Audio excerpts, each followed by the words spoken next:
Hace poco fue lanzada la tercera entrega de la saga A Ojos de Nadie, de la joven escritora Paola Boutelier. Se llama Aún no es tarde.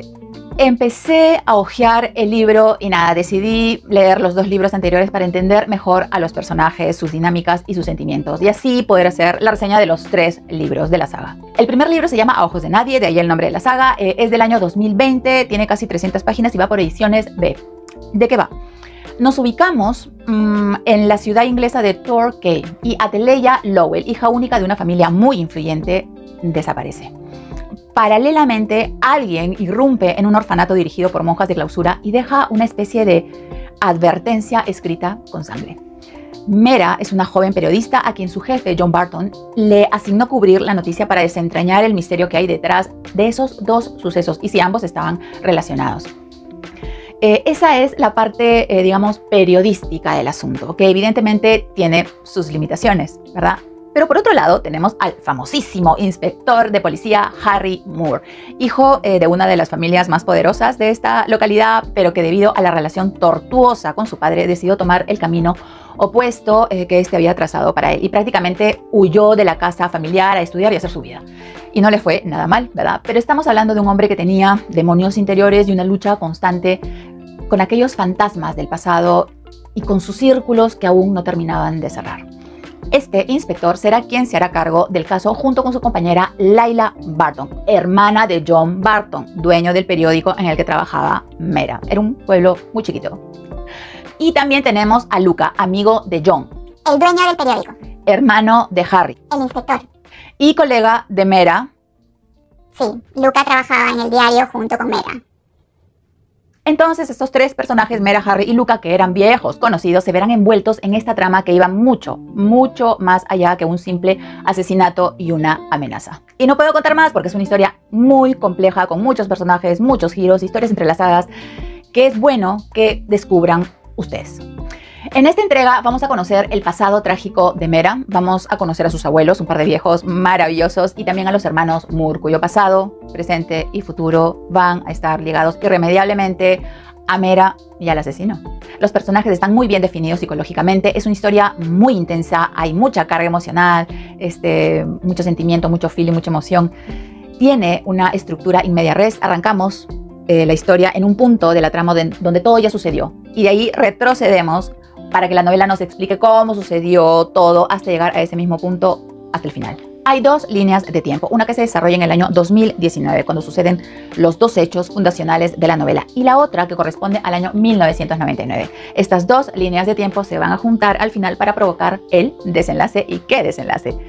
Es un relato que nos genera mucha tensión psicológica por los orígenes del antagonista y nos va a tener en suspenso hasta revelar su identidad, y a partir de ahí será un ritmo trepidante que no podrás dejar de leer. El estilo que utiliza es de nomenclatura de capítulos por personajes, es decir, que cada capítulo tiene el nombre de un personaje principal.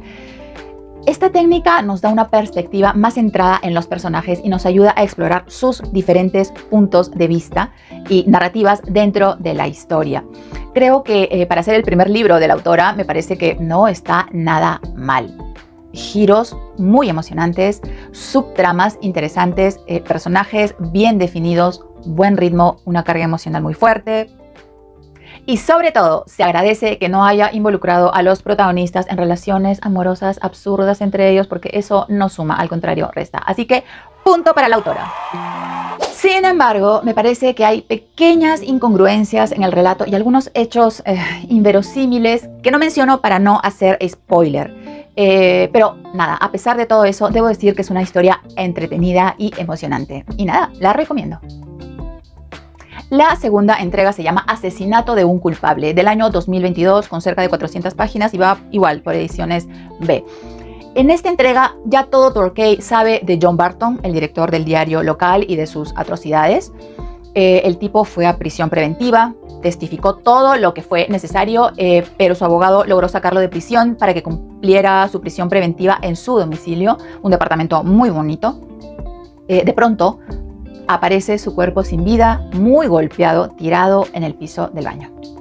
Nuevamente, la reportera Mera y el ahora director de policía, Harry Moore, se meterán de nuevo en este caso que pareciera no dejarlos en paz. Y lo que es peor, Harry se jugará el puesto porque haciendo las pesquisas del caso descubre que la última persona que estuvo con John fue su hermano Luca. Y como Harry por esos conflictos del pasado se siente culpable por lo que le pasó a Luca cuando eran niños, creerá que está en la obligación de encubrirlo. Pero el caso se va a complicar porque cada vez que dan un paso en la investigación se multiplican los sospechosos. Y no puedo contar más.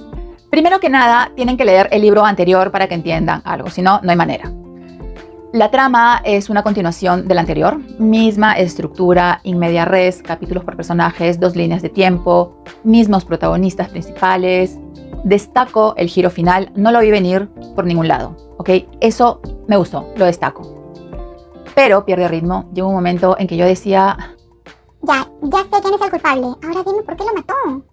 Creo que le sobran páginas, no sé cómo el inspector llega a las conclusiones que llega, o al menos a una de ellas. Fue tal vez que me desconecté de la historia y pasé por alto detalles que iban a ser importantes después porque ya no la estaba disfrutando. Cuando una novela pierde ritmo, a mí me saca del relato. Me parece que fue un relato repetitivo, no sentía que avanzaba en la trama. Felizmente el giro final salvó el libro. Con relación a los personajes, Harry se convierte en un gran personaje, un personajazo, tiene mucha fuerza, mucho potencial junto con su nueva compañera Katie. Ella es la que reemplaza a Layla porque Layla dejó de ser policía para tomar su puesto en el lugar de John, su hermano fallecido en el diario, que es una empresa de su familia. No me gustaron algunos personajes, el personaje de Mera no me convenció, me aburrió un poco, lo sentí unidimensional y Luca demasiado conflictuado, muy poca cosa, muy arrebatado, en fin. Pero supo darle un buen final, cerró todos los círculos y dejó un final abierto con relación a Harry y a Mera. En lo personal sueño con verlos juntos, ojalá que ese sueño se haga realidad en la siguiente entrega. Nuevamente se agradece que no haya caído en las escenas de sexo tan manidas entre protagonistas que investigan un crimen. Gracias mil. Y como ya dije, deja un final abierto que no es lo que creemos y por supuesto eso se va a develar en el siguiente libro.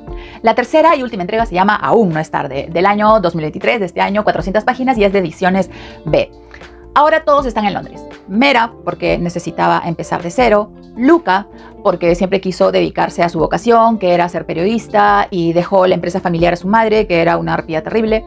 Y Harry, que llega a Londres para resolver un crimen que el Scotland Yard quería ocultar y nadie sabía por qué. El caso era el siguiente. Encontraron el cuerpo de Emily Baker, la hija de un político muy importante. La chica estaba ahorcada en un callejón del centro de Londres y la noticia se levantó como si hubiese sido un suicidio. A partir de ahí, todo iba a ir mal.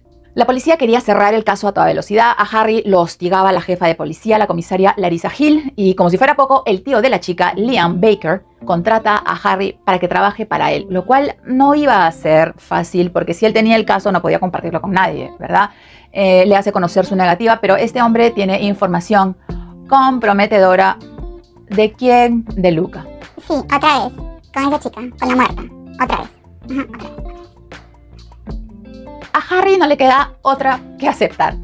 Entonces los 3 niños del teatro vuelven a juntarse para resolver el caso después de cargar con la enorme historia de sus familias, ¿verdad? Hay otra línea de tiempo que nos muestra una historia de abuso, de injusticia y de mucho sufrimiento. Esa parte es muy intensa. Y bueno, ya se ha convertido en el estilo de la autora, ¿no? Juntar 2 líneas narrativas. Una no puede existir sin la otra, una explica a la otra. Y en ella vamos a ver a los fantasmas del pasado que suelen tener muy buena memoria y que vienen por ti. Y todo eso explica el presente. Me alegro mucho que lograra un buen final de trilogía, me gustó. En general, ha sabido crear personajes sólidos con una voz propia cada uno y sí, podría decirse que son entrañables, si les agarras cariño. También nos presenta a víctimas que se convierten en victimarios y pone sobre la mesa el dilema moral de siempre. El fin justifica los medios, debemos sentir empatía por una víctima que se ha convertido en victimaria. Creo que es una magnífica intriga, no retomó el ritmo de la primera entrega, por desgracia, y creo que hay otro tema que le resta a la novela, sobre todo cuando se trata de una novela policial. La autora presenta una investigación que parece haber llegado a conclusiones que no están bien fundamentadas. Eso me dejó confundida y un poco insatisfecha. Me explico. La clave de una novela policial es que debe proporcionar suficientes pistas y detalles para que el lector pueda seguir la investigación y comprender cómo el personaje principal llega a sus conclusiones, ¿verdad? Es decir, las conclusiones del personaje del inspector, o sea, de Harry, deben estar basadas en pruebas y deducciones sólidas que se deben haber presentado claramente y previamente en la historia. No deberían ser un tema de por aquí pasó y ya. Creo que deben dejar al lector con un ruido permanente en la cabeza para no pasarlas por alto y no llegar al final y decir, ¿cómo se te ocurrió eso? Creo que esto no ocurrió y generó, al menos a mí, una brecha en la trama de la historia a pesar de la credibilidad del personaje principal, de Harry, que es un personaje que tomó muchísimo protagonismo y peso en la historia, opacando un poco a Mera, que se supone que es la number one del relato. Percibo que cayó en el terreno de la trama forzada y poco realista. Además, repite adrede la temática de la primera entrega con relación a quién es el asesino. Ya cuando lo lean se van a dar cuenta. En resumen, creo que la autora no destacó las pistas necesarias para que el lector pueda seguir y comprender la investigación. Esa es mi opinión. Por eso le puse 3 estrellas en Goodreads, ¿ok?